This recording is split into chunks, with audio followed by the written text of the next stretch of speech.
Dear students, welcome to PHY 367.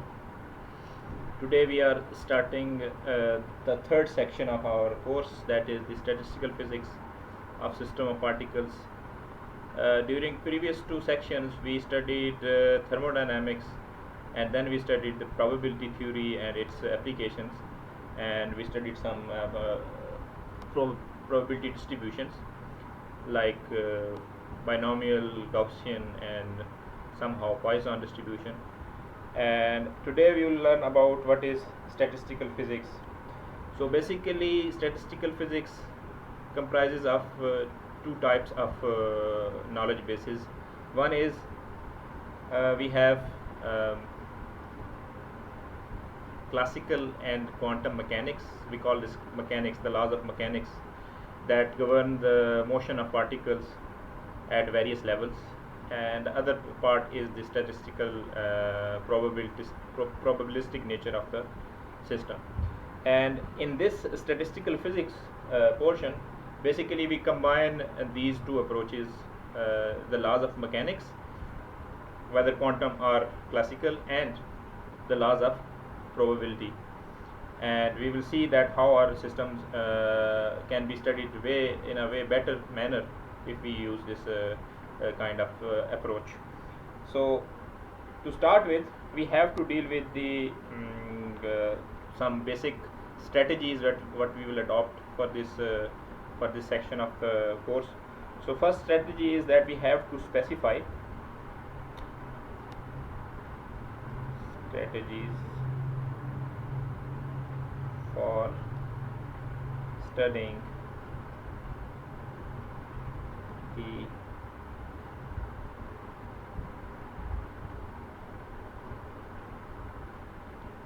mechanico statistical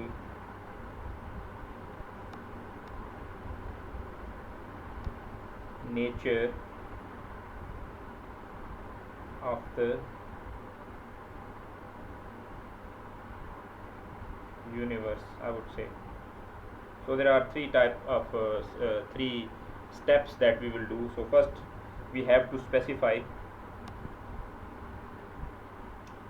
First step is the specification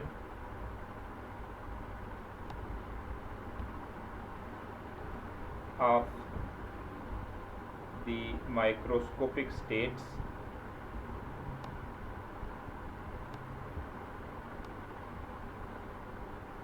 of a system that we want to study. So this is called the set of states. The set of microscopic states is called statistical ensemble.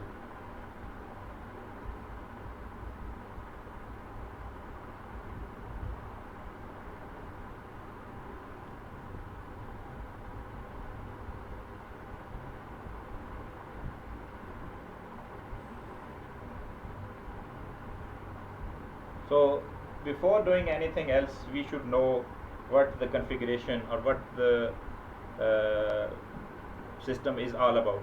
So for that we need to specify the states, and we can do in both ways. We can specify the system by either this classical mechanics or quantum mechanics. And when we have specified this system, then we are ready to go to our next step, that is to use the probability theory. And to use the probability theory, we have to state some statistical postulate for that. So second step would be the statement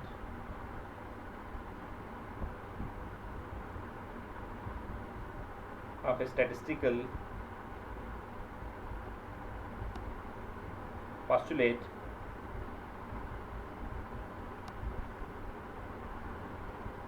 so that we can use the statistical theory on this.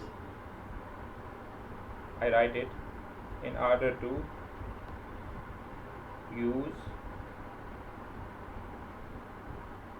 the theory of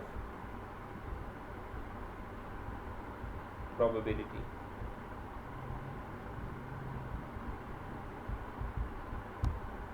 So this we use this equal probability theorem, equal a priori probability. We use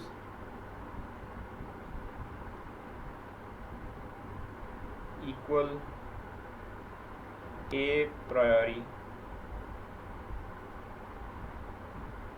probability theorem, which basically says that all the microscopic states are equally likely.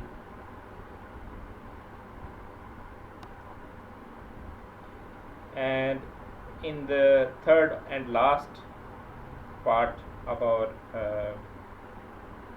discussion, we will establish a connection between these application of these theories to the real world. So I write it: establishment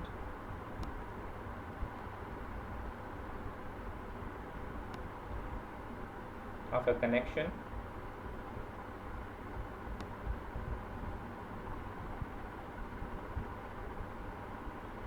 with visible variables of the macroscopic world.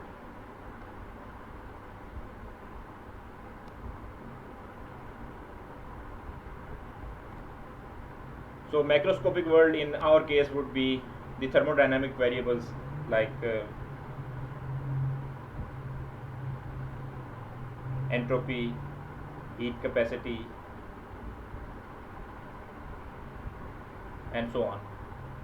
We can study different kinds of systems with this mechanico-statistical approach, or statistical physics approach, or statistical mechanics approach. We can call this anything: statistical mechanics, mechanico-statistical nature, or simply statistical physics.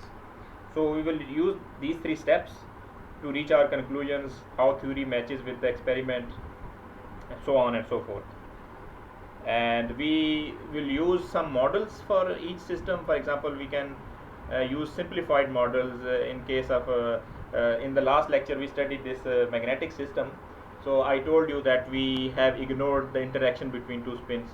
So if we are studying some system without magnetic field outside, external magnetic field, then we have to consider maybe the interaction between spins. Otherwise we don't need to consider the interactions. Sometimes we are studying crystal lattices, and we are studying some like ferroelectric or ferromagnetic systems on those. So in that case we can also neglect some other properties, just like, okay, so we have to when we are considering only magnetic nature of the system, we will ignore the crystal lattice vibrations in that case, so on and so forth. And we will see that if the model justifies our assumptions or not, that we will see later. But initially we will make some bold approximations in that. So if you are getting me until this point, then I will go on to explain the first step with a bit more detail, that is the specification of the microscopic states of a system, and the idea of statistical ensemble. So I write it as part 1, specification of the microscopic state.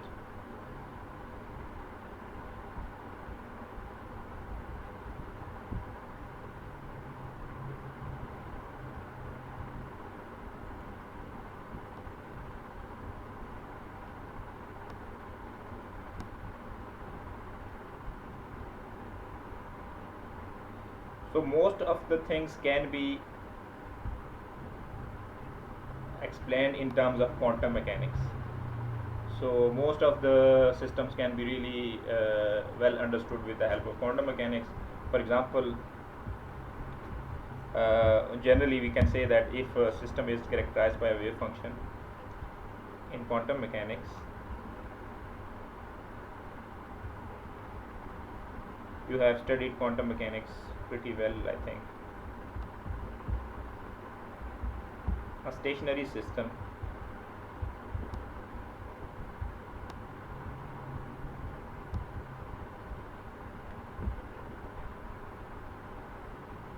is characterized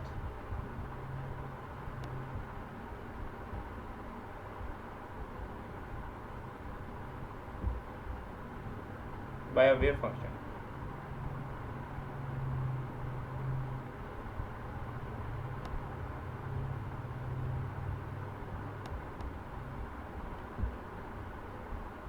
That is psi, which is a function of coordinate space, for example q1, q2, and so on. And we also know that this wave function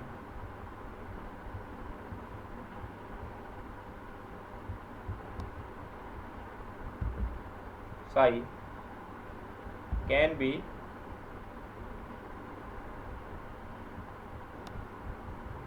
written in the form of orthonormal basis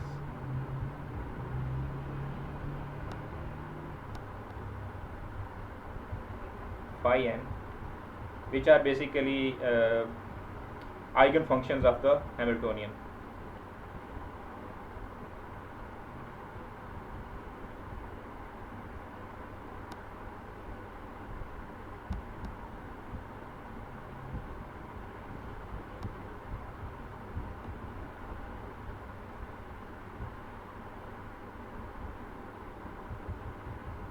Hamiltonian H. So in general, so psi can be written as like this. Psi would be written as in the form of orthonormal basis summation over n Cn phi n, and since these phi n are eigenfunctions of a Hamiltonian, so we can write h phi n equals E n phi n. So this is the quantum mechanics, the simplest form of quantum mechanics that we know. And if we can count now, these states are now dependent on this number n. So if we now know the n in this state, we can know for this psi for this system, so we can know the total number of microscopic states. If we know n, we can specify the microscopic states of psi. That's pretty easy. Now I will give you some specific examples how it can be done. So let's start. Our example 1 is the quantum harmonic oscillator.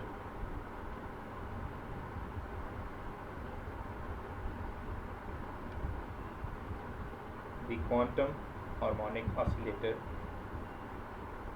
a system consisting of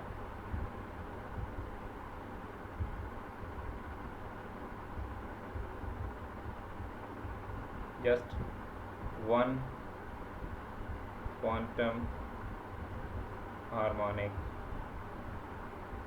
oscillator. So from quantum mechanics, you know that energy of this quantum harmonic oscillator is given by this kind of relationship, n plus half h cut omega. Omega is the frequency of the oscillations, and if you know now, knowing n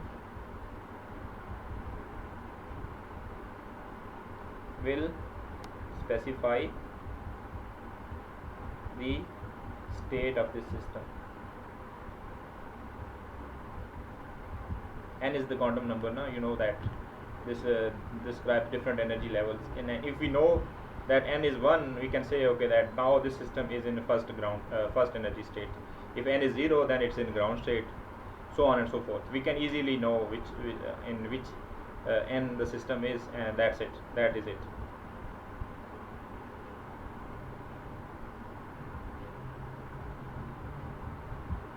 Second example can be, we have a number of harmonic oscillators.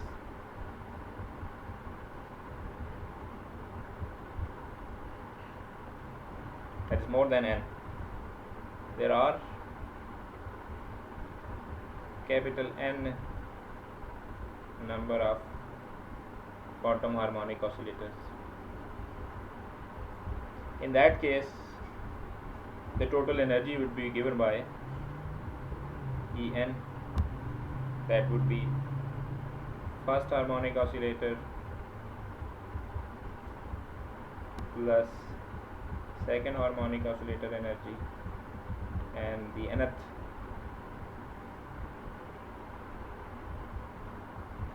harmonic oscillator energies. Or now we can write it simply in this form.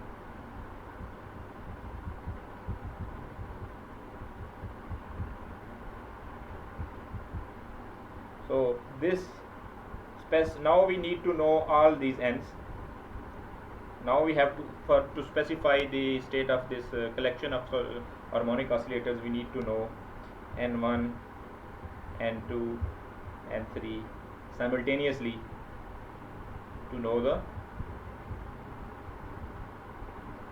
we need to know these things to specify the state of that harmonic oscillator. Another example can be a single particle.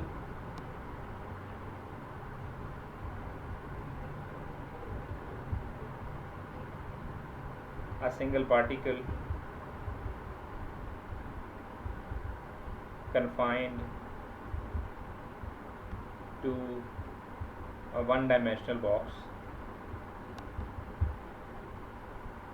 of some length.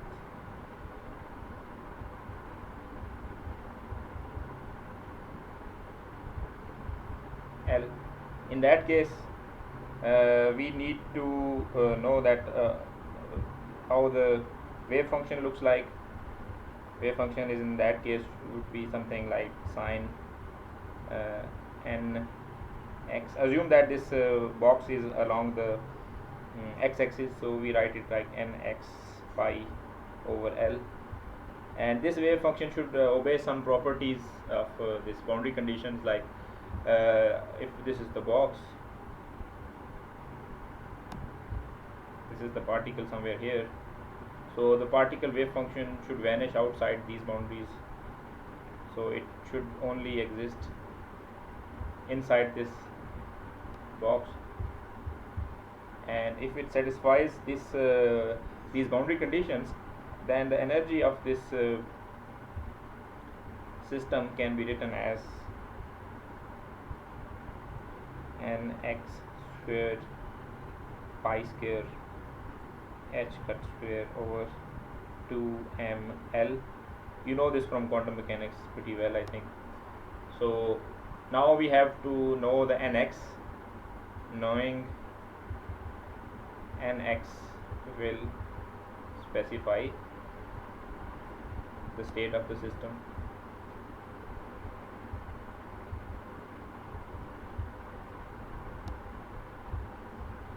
There are some other examples given in the book. You should read about those examples. And now I go on to describe somehow a little bit complicated system, and from there I will show you what a statistical ensemble means. And that complicated example will be magnetic system.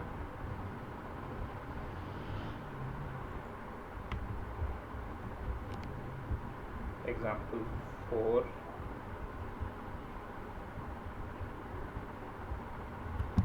Where we have 3 localized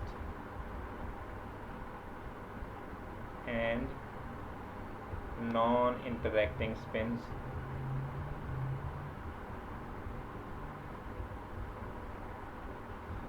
So this system is a bit complicated. So Hamiltonian for this system can be written as minus mu1. Mu1 is the spin of the first spin site, minus mu2 dot h minus mu3 dot h, or it can be written as in a compact form as minus I sum over I mu I dot h. So these mu's are actually the spins of the system, and we have three sites, 1, 2 and 3, and there can be three spins which can have and h is the magnetic field. Okay, I write it. So these spins are in the magnetic field. This system okay, we have an external magnetic field H is applied to the system, and now spins can be in the direction parallel to the field H, or can be in the direction anti-parallel to the field. So now this becomes a complicated sort of example, and now what the procedure I am doing will help you understand what an ensemble means and what the accessible states can be, and that is very important to know. So the possible number of ways in which three spins can be oriented. So for example, if magnetic field is in this direction, this is the direction of magnetic field, so there can be how many possible configurations? You know very well, we done these kinds of examples multiple times. So either three spins can point direction parallel to it. In the second example, okay, two parallel and one anti-parallel, and this can be three arrangements of this kind.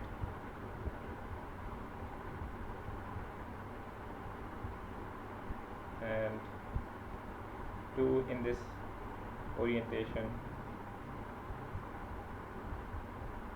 So I enlist all configurations possible.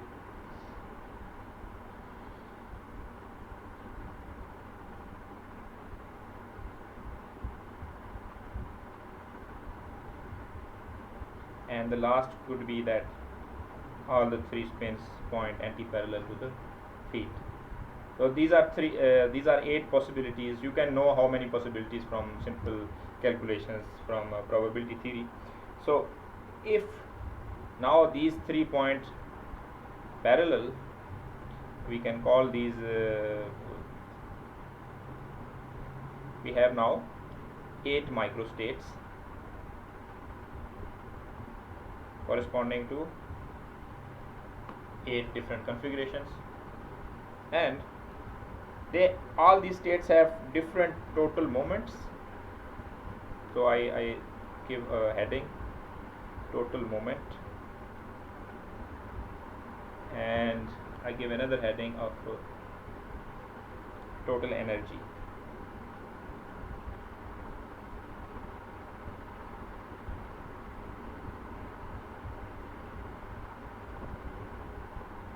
Total moment or total spin, how you can call it, and total energy.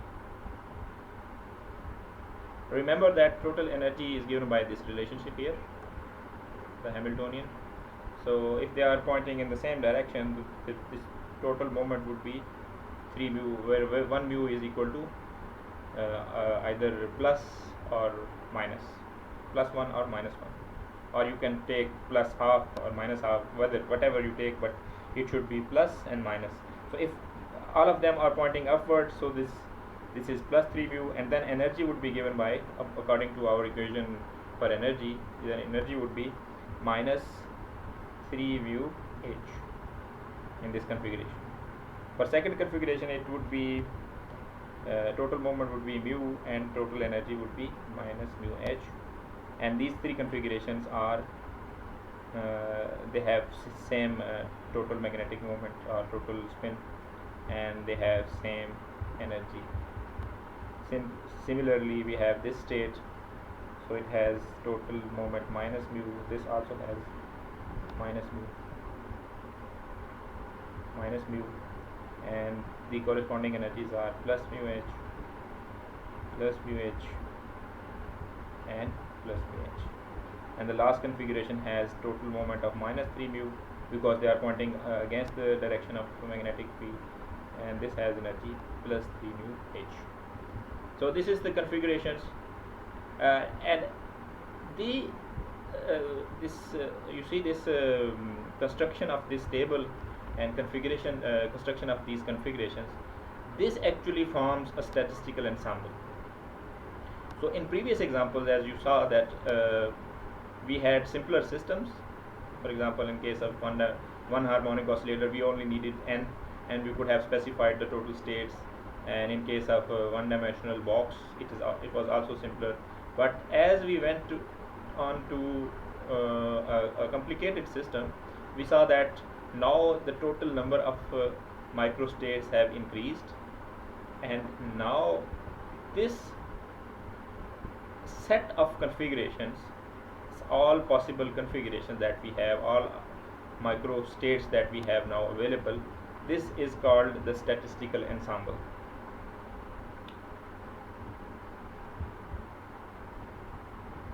Statistical ensemble.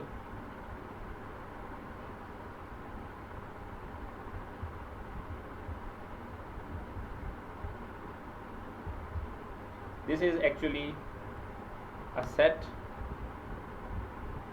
of all possible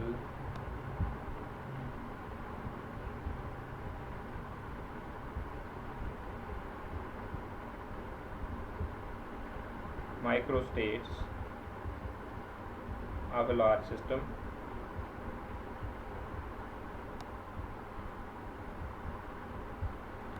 and generally we don't know at a particular instant of time where the system would be. It can be in any of these states, first, second, third, fourth, depending upon some constraint. So we have to imply that the system has some fixed energy, and then we can know where the system may be. But if we don't specify the total energy, we say that system can be anywhere in those states, in any of those 8 microstates, and this set of all 8 states is known as the statistical ensemble, a set of all possible microstates of a large system, or we can define it in another way. It is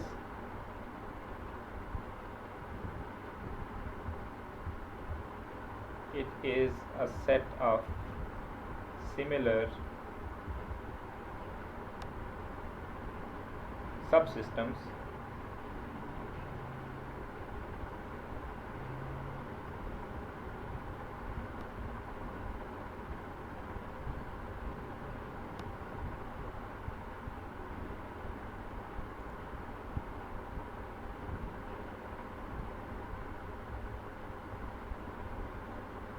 and these subsystems are such that they are prepared, the subsystems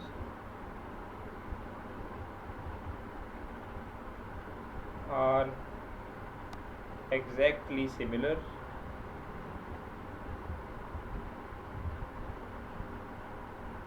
and prepared under similar conditions, or they are identical. So this is the condition of the subsystem, a set of similar subsystems which are similar, not only similar but prepared under similar conditions, and the system can be found in any of these states. Now there is another term that we will use in statistical mechanics very frequently, that is the accessible states, and that is the term that we will use always, accessible microstates.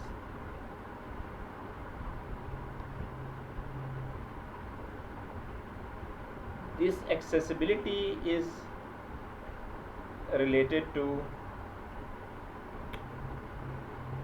the constraint that we put on the system. Accessibility, I write in words, accessibility is connected to the constraint that we will impose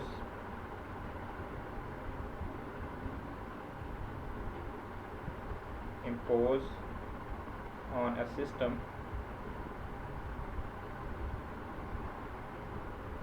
and this constraint can be an energy constraint. The constraint can be either in the form of total energy available to the system,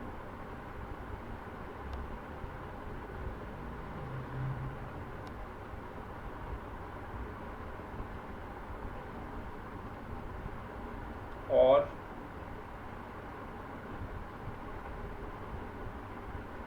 it can be some fixed volume.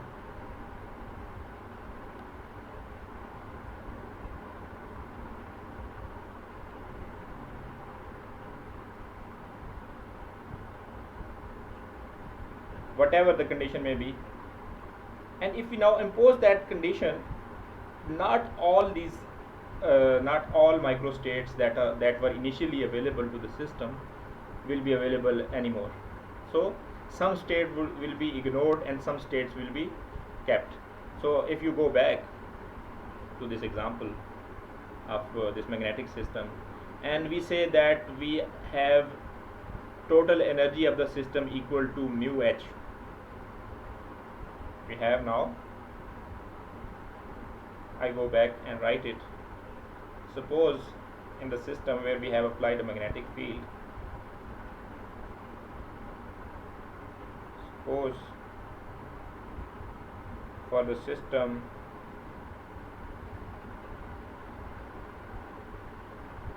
of three non-interacting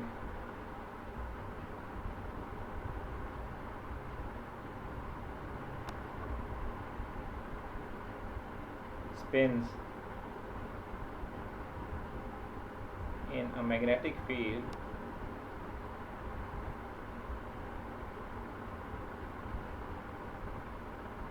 we impose the condition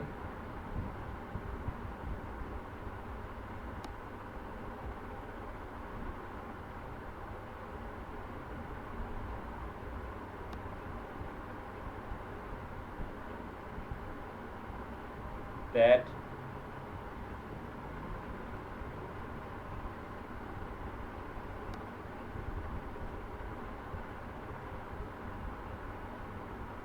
the system has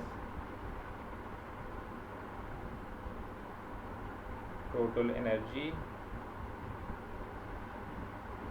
mu h. So what happens?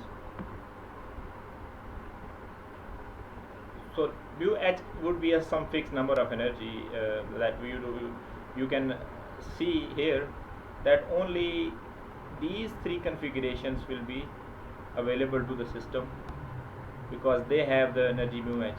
All other configurations or microstates have different total energy. Since we have fixed the energy constraint, so we are limited to only these three microstates, and these three microstates which are available to the system as a result of a constraint, these are known as accessible states. So only three microstates are available to the system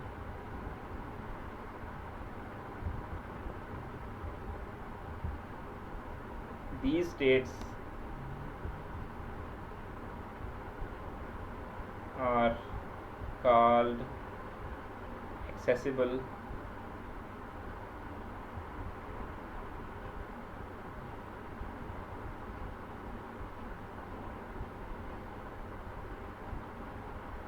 microstates. What that means, what that implies actually, this implies that the system with this kind of energy will be found in these three states all the time. We never know which state it would be find. Okay, so if we make an experiment or we make an observation on that system, we will not know that which state it would be actually in. It would be in at that moment of time, but it would be any of these three states which has this energy, and these three states are equally probable for that system at any time. And this kind of terminology is really important for us to study further about this statistical mechanics. And this accessible microstates term will be used frequently from here onwards. And so this gives rise to an important postulate of statistical mechanics.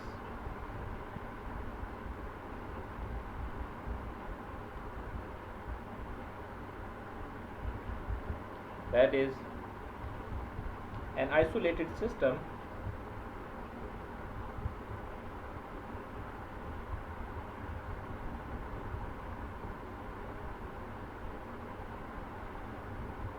in equilibrium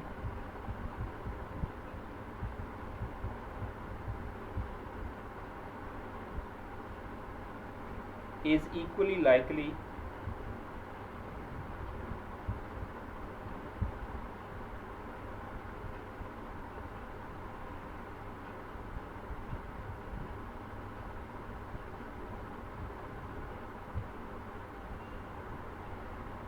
to be found in any of the accessible microstates.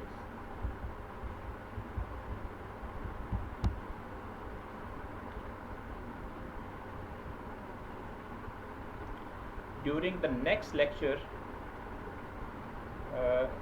I will introduce you to the accessible. First, I will introduce you to the classical phase space.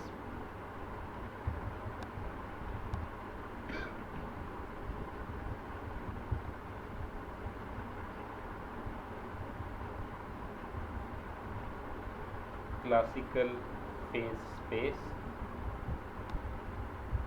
and then we will discuss what it means by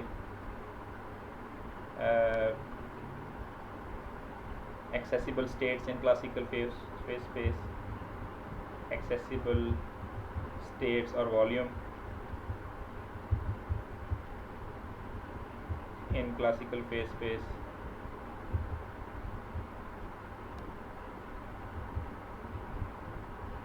and we will discuss some phase space related to some typical models, typical systems like harmonic oscillator and free particle, and we again also will discuss this Liouville's theorem that has to do with the density of phase space. And at the end of the next lecture, we will discuss about the ergodic hypothesis of the classical phase space. So till then, bye bye.